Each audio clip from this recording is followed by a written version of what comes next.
Chosen one, this message didn't find you by accident. God led you here for a reason. You've been walking a path that few understand, carrying weight that most can't see, and showing a level of faith and resilience that heaven has taken notice of. This isn't a motivational slogan. This is a divine confirmation. God is proud of you, not just for what you've achieved, but for who you remained while walking through the fire. This is your season of elevation. But before you rise, you must understand why. In this message, we're breaking it down into 7 chapters, each one revealing the deeper reasons God is lifting you now. This is not just about reward, it's about recognition from heaven. Before we dive deep, make sure you like, share, and subscribe, because this message isn't just content, it's a divine confirmation straight from heaven. Chosen one, this is why God is proud of you and lifting you up, is not a video. It's a spiritual announcement. And if it found you, it's because God personally directed it your way. If your spirit resonates with this message, type 77 in the comments right now. That number isn't random. It's a prophetic signal, a sacred code between you and the Most High that says, I'm ready. I'm aligned. I receive this elevation with humility and purpose. Understand this. Not everyone will finish watching this. Only the truly chosen will feel the pull to stay. And those who do, they'll walk away with clarity, divine validation, and a deeper awareness of why this is their lifting season. Don't treat this like a regular message. This is a living word, a divine mirror, a holy reminder of who you are and why God has chosen to lift you now. Rewatch it whenever your soul needs a reminder, because with every listen, another layer will unfold, another truth will unlock, and another door in the spirit will open. Let's begin. Chapter 1. You obeyed, even in the dark. Chosen one, God is proud of you because you obeyed when it didn't make sense. You didn't have a blueprint. You didn't get step-by-step instructions. There was no spotlight, no loud confirmation, no claps or cheers from the crowd. In fact, most of the time, all you had was silence and the steady ache of uncertainty. And yet, you still moved. You still obeyed. You still said yes when everything in your reality said wait. You walked blindly, but not aimlessly, because you trusted the voice of the one who was leading you, even when you couldn't trace his hand. Let's be real. Obedience in the light is easy. Obedience, when there's clarity, agreement, and visibility, feels safe. But obedience in the dark, that's where true faith lives. That's where the chosen are separated from the comfortable. You obeyed not because you saw where it would take you, but because your spirit recognized the one who called you. You didn't follow instructions, you followed the presence. And that kind of obedience shakes the heavens. When others chose logic, you chose faith. When they waited for evidence, you moved on revelation. You weren't looking for a perfect plan. You were following a perfect God. You didn't need every question answered. You just needed one word from Him. And when you got that word, you moved. Even if it meant leaving behind comfort. Even if it meant walking into isolation. Even if it meant being misunderstood, laughed at, or called crazy. There were moments you could have turned around. Moments you thought about giving up. Moments where the pressure seemed too much and the path felt too unclear. But something deep inside you, something divine, kept whispering, keep going. And you did. Not because you were fearless, but because your spirit knew obedience is greater than outcome. That being in God's will is safer than being in the world's approval. And let's not forget, many people saw you walking and assumed you had it all figured out. But what they didn't know was that you were stepping out on nothing but faith. What looked like confidence on the outside was often trembling trust on the inside. You didn't always feel strong, but you stayed faithful. And in the kingdom, faithfulness is strength.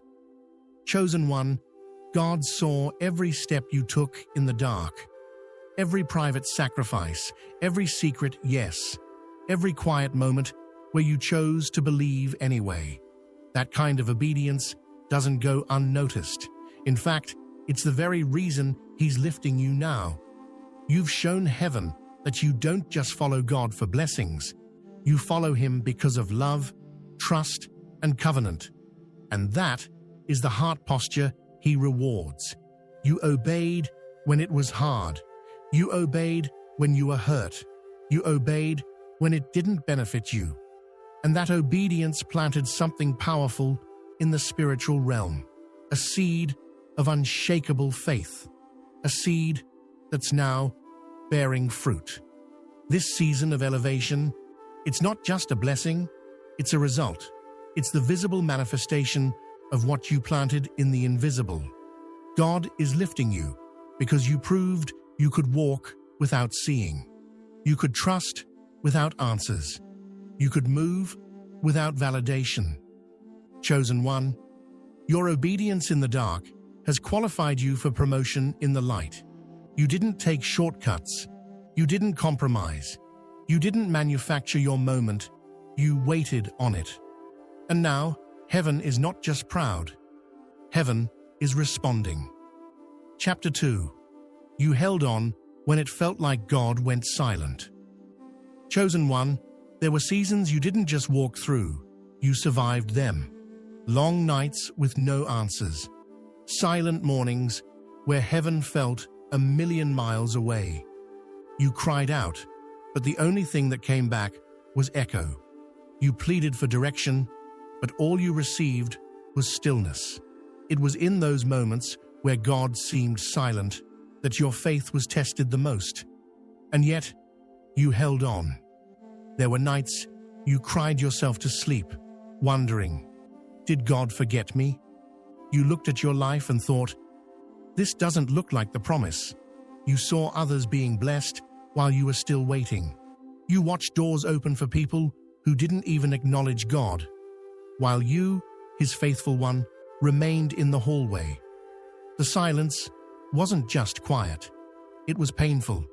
It made you question everything: your path, your worth, your prayers, even your sanity. But even when you couldn't hear Him, you still believed in Him. That's what made you different. That's what made you chosen. You didn't serve God because of what He gave you. You served Him because of who He is. You didn't worship Him for the outcome. You worshipped Him from your overflow of trust. You prayed even when your prayers seemed unanswered. You praised even when you were in pain. You stayed even when you felt like running. And heaven watched it all. That kind of endurance shakes the spirit realm. See, anyone can trust when the path is clear. Anyone can praise when the breakthrough comes fast. But it takes a deeply rooted soul to stand in the middle of silence and say, God, I still trust you. You weren't walking by sight. You were walking by spiritual memory, by covenant, by a relationship that's deeper than emotion and stronger than circumstance. You didn't always feel strong, but your consistency in the silence was your strength. Every time you lifted your head when it would have been easier to quit. Every time you opened your Bible, even when your heart was heavy. Every time you whispered, God, I don't understand, but I still believe. You were making a statement in the spirit realm. I am unshakable. Chosen one. Those silent seasons were not punishment. They were preparation. God was watching how you'd respond without the blessings, without the miracles, without the noise. And you passed that test. Not because you were perfect, but because you stayed. And now heaven is moving. God is about to reward you not just for your faith, but for your faithfulness, for the way you clung to Him even when He seemed distant, for the way you refused to give up, even when you had every reason to. You thought He was silent because He had left you, but the truth is, He was watching you grow, watching you mature, watching you become the vessel He could trust with more, because He knew if you could trust Him in silence, you wouldn't lose your mind when the volume turned up. If you could stay grounded when no one was clapping, you wouldn't become prideful when the spotlight comes. If you could worship Him in the valley, you'd remain humble on the mountaintop. You see, it wasn't about what you could endure. It was about who you were becoming through the endurance. And now that you've been refined in the silence, God is about to speak. Loudly, through miracles, through elevation, through doors you didn't even knock on. The very silence you once questioned is about to become the stage for your loudest testimony. Chapter 3. You stayed pure when the world pushed perversion. Chosen one, in a time where compromise has become common and purity is mocked as old-fashioned or too deep, you chose to walk the narrow road. You could have given in. You could have lowered your standards. You could have followed the crowd, numbed your convictions, and adopted the ways of the world just to fit in. But you didn't. You stood your ground. You were tempted, pressured, ridiculed, even isolated. People laughed at your values. They called you too holy, too sensitive, too strict. But what they called too much, heaven called set apart. While others chased platforms and popularity, you guarded your heart. While the world told you to loosen up, you tightened your boundaries. And when perversion came knocking, you didn't flirt with it, you shut the door. You didn't just protect your body, you protected your soul. You refused to be seduced by the lust for fame, followers, or fast pleasure. You weren't out here doing things just for attention. You were consecrated, quiet, hidden. You stayed under God's covering, even when it meant missing out on certain circles, relationships, or opportunities. And let's be real, purity isn't just about physical actions. It's about your thoughts, your motives, your intentions, and you fought for all of them. You didn't let bitterness corrupt your heart. You didn't let jealousy poison your spirit. You didn't let ambition twist your purpose. You kept yourself clean, not to earn man's approval, but because you knew God was watching. That kind of discipline isn't weak. It's warfare. You were in constant battle with your flesh, your feelings, and your surroundings, and yet you came out pure. You didn't just resist temptation once. You resisted it repeatedly, quietly, secretly. Even when no one would have known if you had slipped, you still chose the higher road. You honored God in private, and now He's about to honor you in public. Many people think elevation comes just from talent, but God doesn't promote based on gifting alone. He promotes based on purity of heart. Because the higher you go, the more intense the temptation becomes. If you can't stay clean on the ground, you won't survive in the clouds. That's why your purity matters. It's not just a moral badge. It's a divine requirement for the level God is about to take you to. He needs people who won't compromise when money gets involved. He needs voices that won't get bought. He needs leaders who won't let influence corrupt integrity. You've proven that you can carry weight without getting drunk on the attention, that you can walk in authority without becoming arrogant, that you can hold power without losing purity. That's why God is lifting you. The world offered you shortcuts, but you took the long, hard, holy road. And now, what God is preparing for you won't just be big, it will be pure. because he knows you won't worship the blessing. You'll worship the one who gave it. Chosen one, this isn't just about what you avoided, it's about what you protected. You protected your soul. You protected your calling. You protected your oil. And now, God is about to pour back into you in ways you can't even imagine. He's lifting you not just because you're gifted, but because you're clean, you're ready, you're trustworthy, and you're pure in a world that tried everything to corrupt you. And heaven is proud. Chapter 4. You blessed others when you needed a blessing. Chosen one, let's speak truth. There were moments when your heart was breaking, but you still found the strength to mend someone else's. There were days when your spirit was exhausted, yet you became the lifeline for someone on the edge. You were the encourager while you were secretly discouraged, the helper while you were hurting, the supporter while you were silently battling storms of your own. You gave when you barely had, not just financially, but emotionally, spiritually, mentally. Sometimes all you had left was a kind word, and you gave it. Sometimes your energy was low, your mind was heavy, and your heart was aching, but you still showed up for people who didn't even know the cost of your presence. And God saw all of it. Nothing you did went unnoticed. Every time you chose compassion over complaint, generosity over bitterness, service over selfishness, it was recorded in heaven.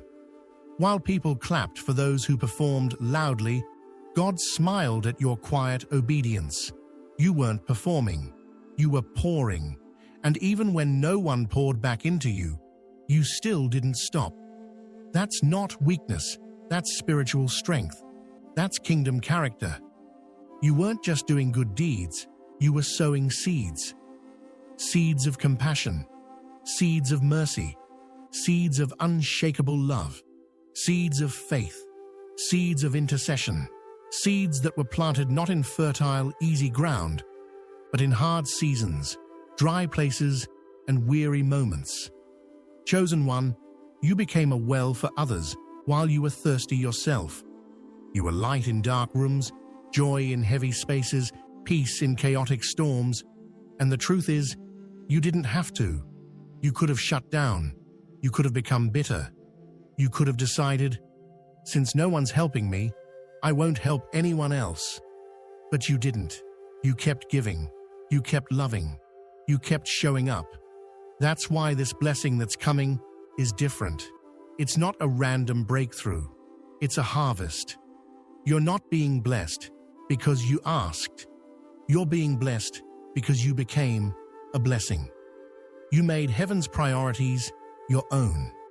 You lifted others so selflessly, and now God is about to lift you in a way that can't be measured. Get ready, because the very people who saw you as their backup are about to see God back you up. Those who thought your kindness was weakness are about to witness your divine reward. God is repaying you, not just for what you gave, but for how you gave, with joy, with humility, with no strings attached. Luke 6:38 says, "Give, and it shall be given unto you, pressed down, shaken together, and running over." That's not just a scripture. That's your reality in this season. What you poured out when no one was pouring into you is about to return in multiplied form. Blessings are about to chase you down, not because you demanded them, but because you embodied them. And more than that, you're not just receiving a blessing, you are becoming one. Your very presence will shift atmospheres. Your words will heal. Your life will testify. You are walking into rooms not just as a person, but as an answer, as a light, as a divine vessel, overflowing because you were once empty and still gave. Chapter 5. You didn't bend to fit in, you stood to stand out. Chosen one, you were never built to blend in. You were never wired to follow the crowd. From the beginning, Something about you was different, and deep down, you knew it. You tried to fit in for a while, didn't you? You tried to mute your spirit, to blend your boldness, to soften your light, just to feel accepted in rooms you didn't belong in. But it never worked, because no matter how hard you tried to camouflage yourself, your calling still stood out. Even when isolation hurt, even when the silence got loud, even when the rejection left you questioning your worth, you still didn't bow to conformity. You refused to shrink just to make others comfortable. You didn't trade your authenticity for approval. And even though you sometimes questioned why you felt so out of place, something in your spirit kept telling you, you were not called to fit in. You were called to lead. You weren't rejected because you were wrong. You were rejected because you were right for the right thing. Your spirit didn't match their system. Your fire didn't fit their box. Your vision was too clear. Your passion too deep. Your purity too rare. And that threatened those who were more interested in comfort than conviction. You were called too much, too serious, too spiritual, too intense. But in reality, you were too chosen to dilute yourself. You didn't let the mockery shape your message. You didn't let loneliness break your loyalty to God. You kept showing up as yourself, even when the world told you to be someone else. Let's be real. It cost you. It cost you friendships, platforms, open doors, and maybe even relationships that you thought were forever. But you made a decision. I'd rather lose the world than lose myself. You weren't chasing applause. You were chasing assignment. You weren't looking for followers. You were looking for faithfulness. That kind of resolve, heaven honors it. The truth is, when you stand for something higher, you'll often stand alone. But God was watching. He saw you walk away from places where you could have compromised. He saw you turn down opportunities that didn't align with your spirit. He saw the nights you cried because you felt unseen, misunderstood, and uninvited, and yet you still refused to bend. You didn't edit your anointing to make it more palatable. You didn't hide your calling behind convenience. You didn't pretend to be less powerful just to make people feel more comfortable. You stood, firm, bold, rooted, even when it was unpopular, even when it was uncomfortable. And now, God is about to honor that stand. He's about to elevate the very identity people told you to change. The same oil they didn't understand is the oil He's going to use to bring breakthrough to nations. The very thing they tried to shame you for is the very thing God is now showcasing. Because when you refused to bend to fit in, you positioned yourself to rise up and stand out. Chosen one, you weren't called to be part of the crowd. You were called to lead it. You were never meant to echo culture. You were designed to shift it. You don't need to explain why you're different anymore. You just need to walk in the fullness of who God created you to be. Because this next elevation isn't coming through imitation. It's coming through authenticity. Chapter 6. You kept the faith when the facts looked opposite. Chosen one, you've walked through storms that would have drowned others. You've stood in the middle of situations that made no sense, staring at facts that screamed defeat. The numbers didn't add up. The doors didn't open. The results didn't come back the way you prayed. Everything around you said, "It's over." Everything you saw with your eyes told you to give up, and yet you believed anyway. Your bank account said lack, but you spoke abundance. The doctor said incurable, but you declared healing. Your situation said stuck, but your spirit shouted, freedom is coming. That's not delusion. That's not denial. That's faith. And not just ordinary faith. mountain moving, atmosphere shifting, heaven alerting. Faith. There were moments when the facts were so loud, it would have been easy to agree with them. But you didn't. You refused to bow to temporary circumstances. You refused to let natural reality override spiritual truth. You looked at the storm and said, "My God is still good." You looked at the empty table and said, "My God still provides." You stared down the delay and said, "My promise is still alive." That kind of faith terrifies the enemy, because facts can be manipulated, but faith is anchored. It doesn't change when the weather shifts. It doesn't collapse when reports come in. It doesn't retreat when reality screams for it to surrender. Your faith held firm, not because things were easy, but because you knew the character of the one who called you. You didn't just believe in God. You believed God. That's deeper. That's different. Some people wait until things make sense to praise.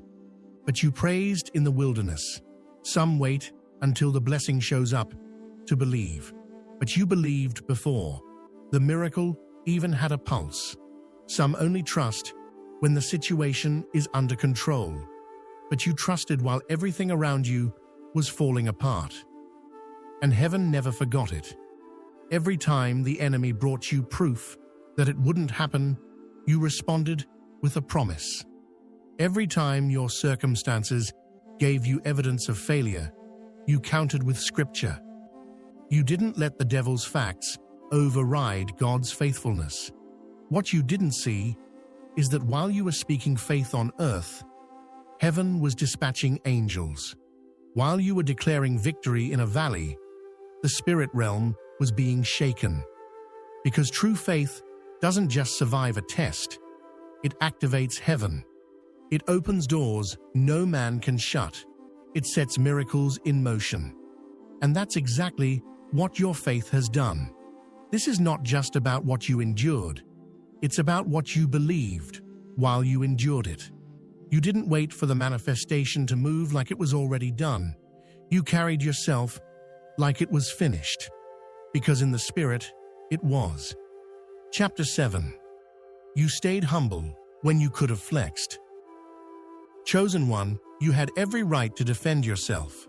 You had the evidence, the truth, and the receipts. But you didn't take the bait. You didn't clap back. You didn't engage in petty warfare. Even when you were right, you chose silence over strife. Even when you were dishonored, you chose dignity. Even when they lied on you, excluded you, or tried to stain your name, you kept your peace and let God hold your case. That wasn't weakness. That was wisdom. That wasn't passivity.